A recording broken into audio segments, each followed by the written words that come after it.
প্রিয় দর্শক, বৃহস্পতিবার মধ্যরাত অতিক্রান্ত হয়েছে কিছুক্ষণ আগে, অথবা অন্যভাবে বলতে গেলে শুক্রবারের প্রথম প্রহর চলছে। তো এরই মধ্যে পতিত রাষ্ট্রপতি আব্দুল হামিদের দেশ থেকে কেন্দ্র করে দেশব্যাপী যে শোরগোল শুরু হয়েছে, সেই শোরগোলের অংশ হিসেবে রাত 10টা থেকে অন্তর্বর্তীকালীন সরকারের প্রধান উপদেষ্টা অধ্যাপক ডক্টর মোহাম্মদ ইউনূসের কার্যালয়ে যমুনার সামনে অবস্থান ধর্মঘট চলছে। জাতীয় নাগরিক পার্টির দক্ষিণাঞ্চলের মুখ্য সমন্বয়ক হাসনাত আব্দুল্লাহর নেতৃত্বে সেখানে হাজার হাজার নেতাকর্মী একত্রিত হয়েছেন।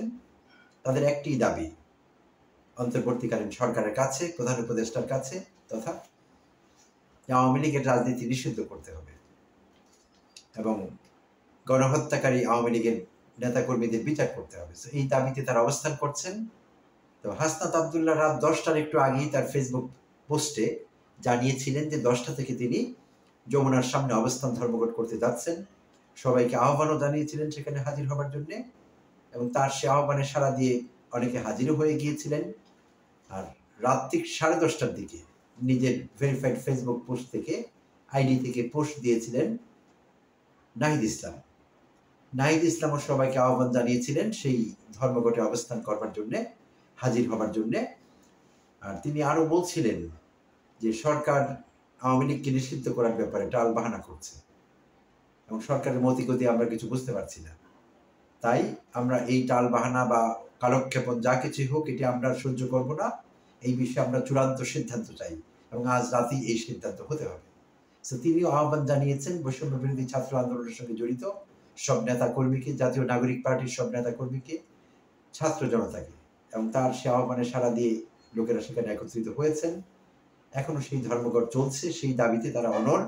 আওয়ামী লীগের বিচার করতে হবে এবং বিচারের একটি ঘোষণা আসতে হবে, এবং শুধু বিচার না, তাদেরকে নিষিদ্ধ করবার একটি ঘোষণা আসতে হবে সরকারের কাছ থেকে। আর সেই দাবি তারা করছে।